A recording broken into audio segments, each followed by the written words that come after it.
John F. Kennedy remains one of the most iconic presidents in American history. Young, charismatic, and full of promise, Kennedy stood out as a unique figure in U.S. politics. Ironically, his untimely death only amplified his legacy. Shot down in public without warning, his assassination shocked the world, terrifying yet captivating millions. People have long wondered, what if John F. Kennedy had never been assassinated? What if he had continued to serve as president throughout most of the 1960s? How would this have reshaped the United States and perhaps the entire world? In this video, I'll explore the events and historical facts from his presidency and try to piece together what this alternate timeline might have looked like. If Kennedy had survived, the first big difference is clear. Lyndon B. Johnson would never have become president. Johnson only rose to power after Kennedy's death. Although both men were Democrats, their political styles and influence were vastly different. To understand this alternate history, we must ask, what would Kennedy have done differently than Johnson? And how would the absence of Johnson's leadership have changed America? The 1960s were a turbulent time, dominated by racial tensions and the explosive growth of the civil rights movement. Leaders like Martin Luther King Jr. had been fighting tirelessly to end segregation and racial inequality since the 1950s. Kennedy sympathized deeply with the struggles of African Americans. He even personally reached out to comfort King's wife after King was arrested, demanding his release. Yet for most of his presidency, Kennedy hesitated to fully champion civil rights. Why? Because he feared losing the support of Southern Democrats, especially with the 1964 election looming. When Kennedy finally spoke out, he did so from a moral standpoint, insisting that true freedom required equality for all Americans. At the time, segregation still gripped much of the country. Even 10 years after the Brown v. Board of Education ruling, white resistance to integration remained strong both in the South and the North. Kennedy pushed for the Civil Rights Act, a law that would outlaw segregation in public places and strengthen federal protections for all citizens regardless of race or gender. But he never lived to see it pass.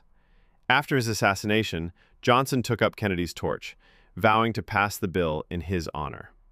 Johnson used his legendary political skill, known as the Johnson treatment, to pressure, persuade, and even intimidate Congress into action. Thanks to him, the Civil Rights Act became law after 83 days of intense political battle. In our alternate world where Kennedy survives, things might have gone differently. Kennedy lacked Johnson's mastery of Congress. He had won the presidency by only a slim margin and had little leverage over older, more conservative lawmakers.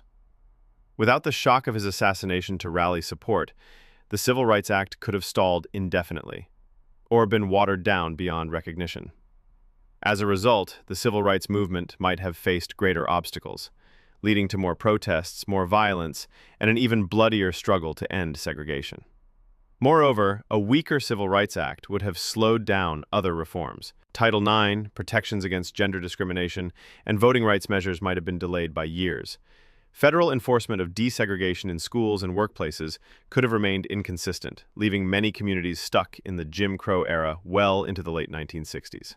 Civil rights leaders such as Martin Luther King Jr. and Malcolm X would likely have found themselves in prolonged confrontations with both state and federal authorities. This could have intensified the radicalization of certain activist groups, with the Black Panthers and other militant organizations gaining more influence earlier. The country might have witnessed a civil rights struggle that was even more confrontational and tragic than what actually happened. Beyond civil rights, Johnson's presidency left a lasting mark through his sweeping social programs. He declared a war on poverty, expanding Social Security, launching Medicare and Medicaid, funding public broadcasting, and supporting the arts. Much of this came from Johnson's ability to push legislation through Congress, a talent Kennedy simply didn't have to the same degree. While Kennedy likely would have pursued similar reforms after winning re-election in 1964, they would have been smaller in scale and slower to take effect.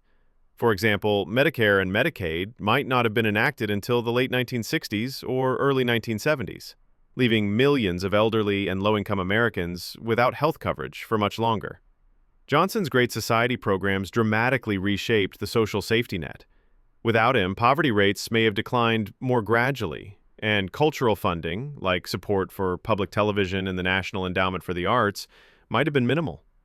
Interestingly, Kennedy had also considered programs to improve education and infrastructure. but his cautious relationship with Congress would likely have limited his ambitions.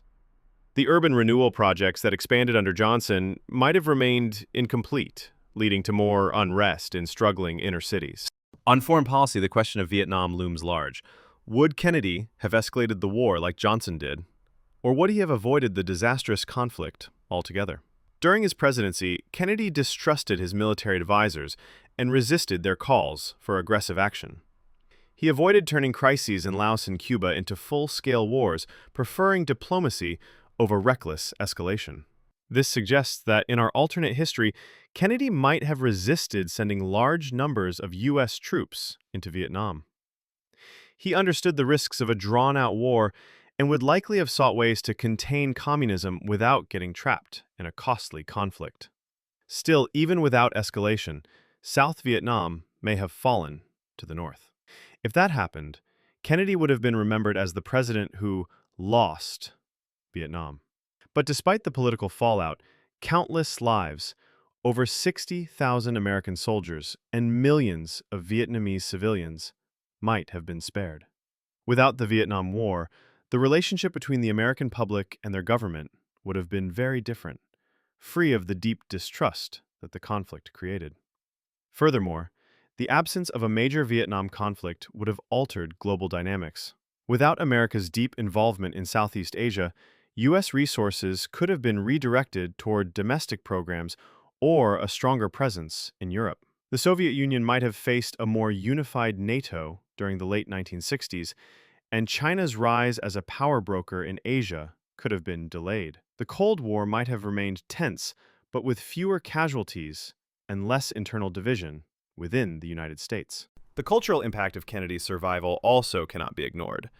The counterculture movement of the 1960s, fueled by opposition to Vietnam, might have developed more slowly, but it still would have emerged through civil rights activism, feminism, and youth rebellion.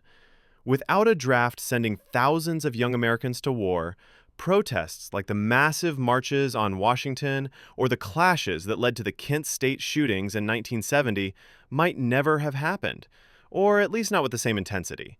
Instead of being united by anti-war sentiment, young activists might have focused their energy more heavily on issues like racial equality, women's rights, and challenging traditional social norms. Feminist leaders such as Betty Friedan and Gloria Steinem could have risen to prominence earlier, and college campuses might have become centers of debate over civil rights and gender roles rather than battlegrounds over foreign policy. The famous protests of the late 60s might have been smaller, with fewer confrontations with authorities, and events like Woodstock might have felt more like cultural celebrations than political statements. Yet, change was inevitable. Music, art, and social attitudes would still have shifted dramatically, just along different lines, shaped more by domestic struggles for justice than by opposition to a distant war. As the 1968 election approached, Kennedy likely would have faced a showdown with Richard Nixon or another Republican challenger. Without the Vietnam War dominating headlines, Nixon's usual focus on law and order and the promise to end the conflict might have carried less weight. Instead, the campaign could have centered on domestic unrest, civil rights tensions, and the pace of social reforms. At the same time, Robert F. Kennedy's role becomes an intriguing question in this alternate timeline.